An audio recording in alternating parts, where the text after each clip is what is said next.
नमस्ते विद्यार्थियों, बगरू महिला पीजी महाविद्यालय के ऑनलाइन क्लासेज में आप सभी का हार्दिक स्वागत, हार्दिक अभिनंदन। आज हम BA B Com, BA B Ed part first economics का एक टॉपिक था हमारा उत्पादन फलन। इसके बारे में हमने पहले पढ़ा है। आज हम उत्पादन फलन की विशेषताओं के बारे में पढ़ेंगे कि उत्पादन फलन की विशेषता क्या होती है। पहले हमने उत्पादन फलन के बारे में समझा था कि हम किन साधनों का कैसा उपयोग करें ताकि हमारा उत्पादन बढ़े।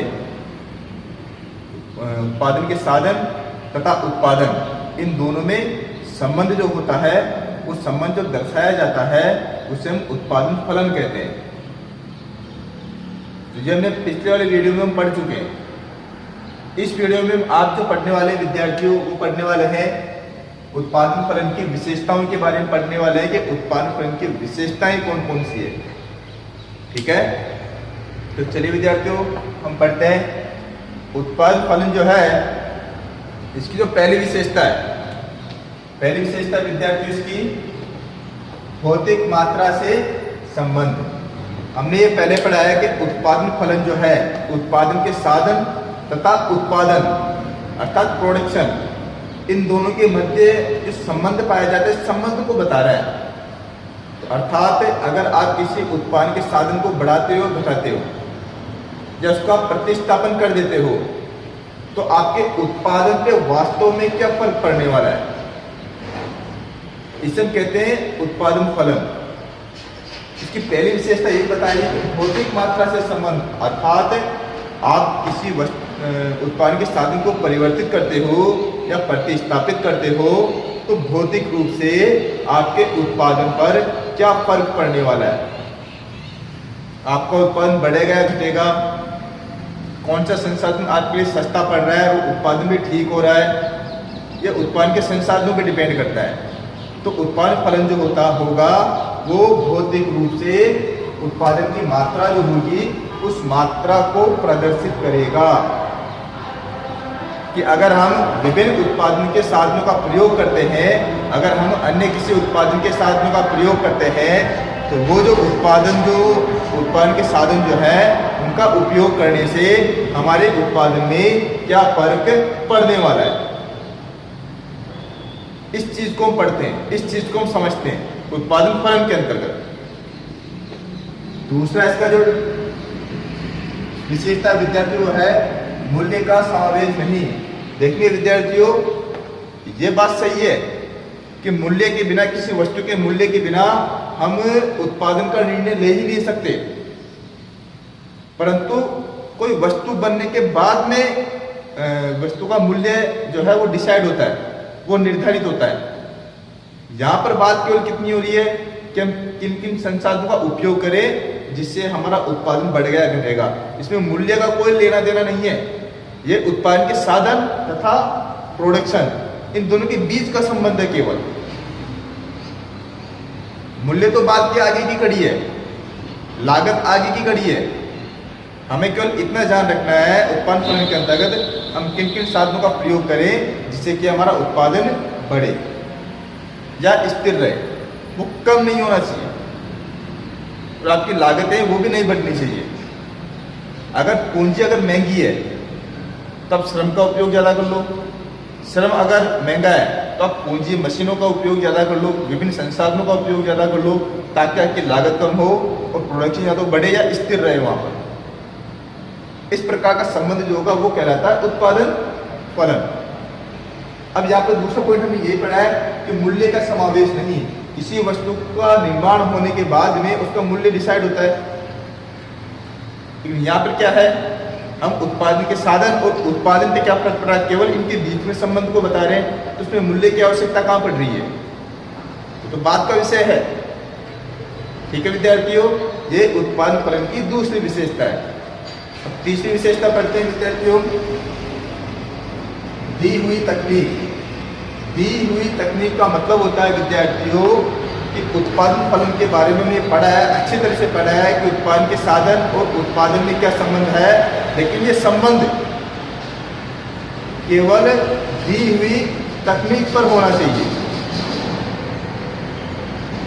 कि अगर ये उत्पादन के साधन के द्वारा उनको कम या ज़्यादा करके उनको प्रतिस्थापित करके अगर हम प्रोडक्शन को बढ़ा रहे हैं या स्थिर करने का प्रयत्न कर रहे हैं, तो यहाँ पर तकनीक जो होगी वो तकनीक वही रहनी चाहिए।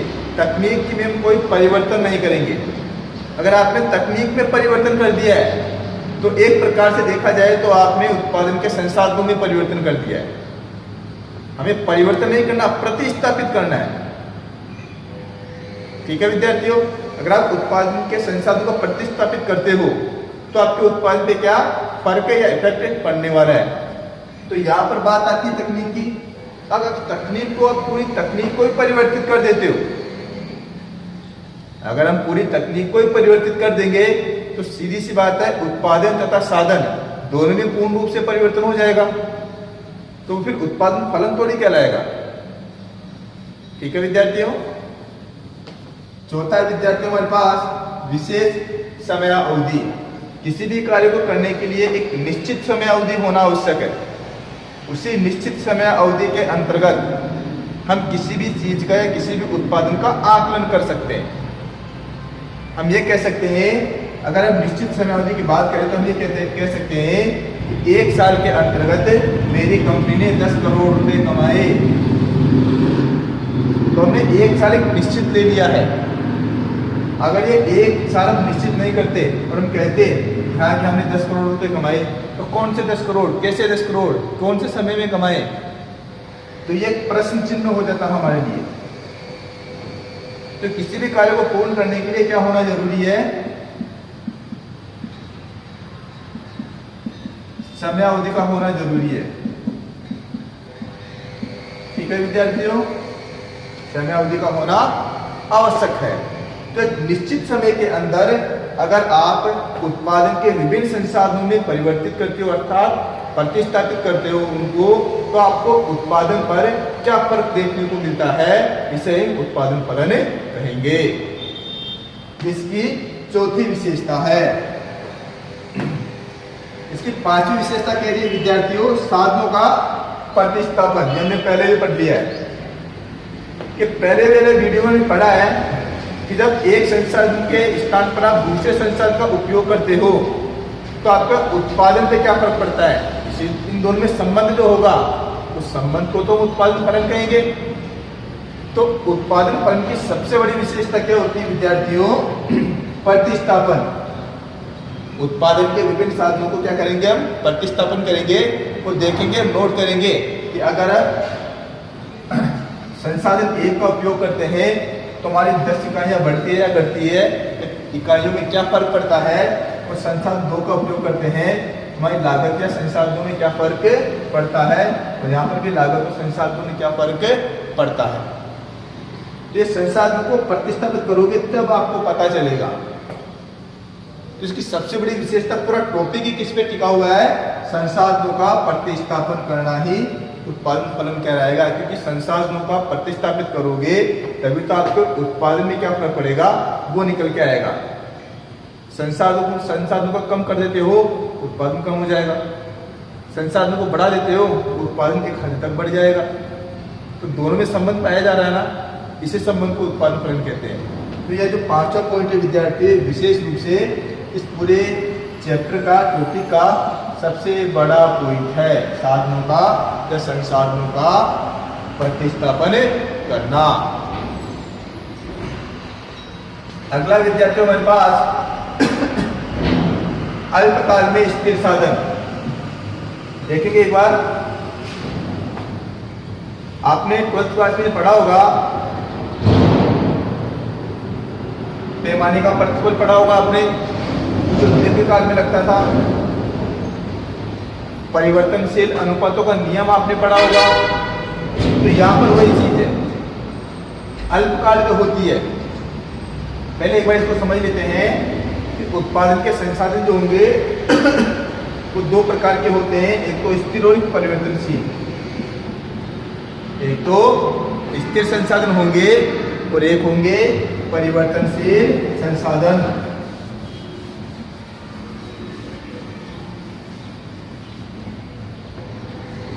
तो देखेंगे एक जो अल्पकाल में होता है ये छोटी समयावधि होती है।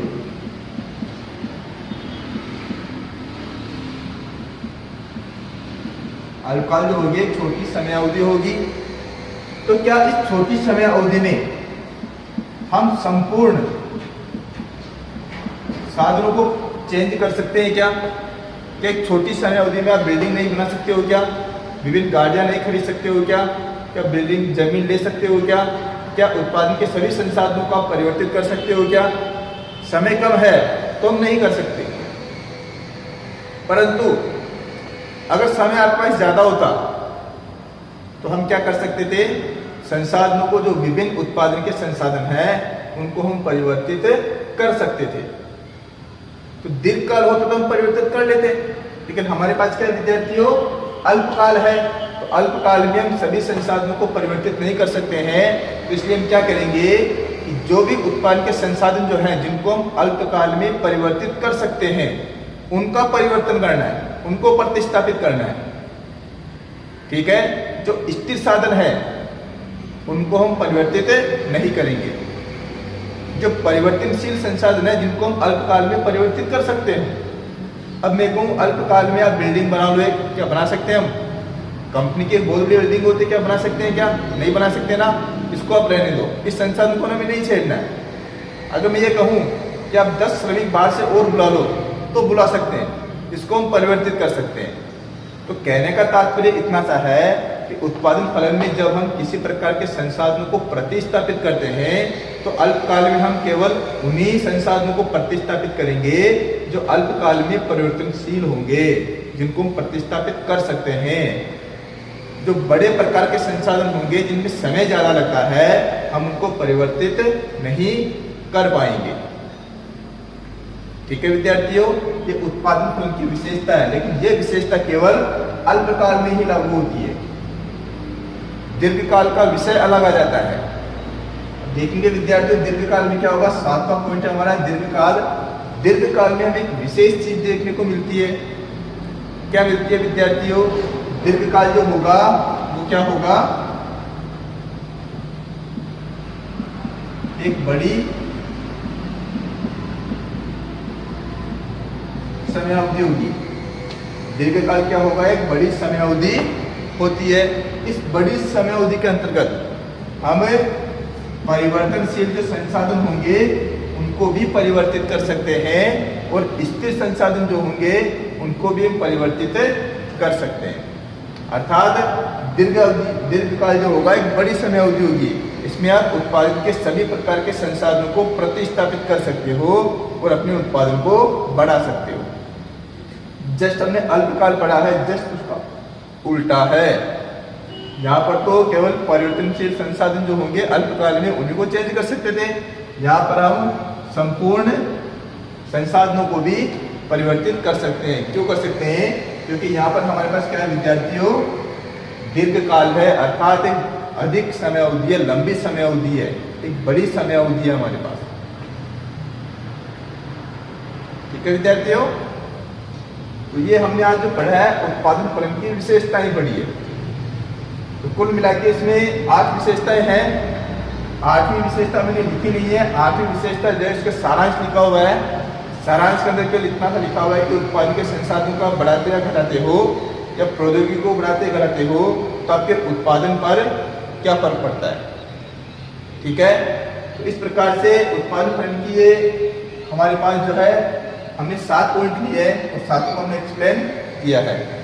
इस वीडियो को देखने से पहले आपको पहले वाला वीडियो देखना पड़ेगा उत्पादन फलन का, तब ये वीडियो आपको सही रूप से समझ में आने वाला है। ठीक है विद्यार्थियों, धन्यवाद।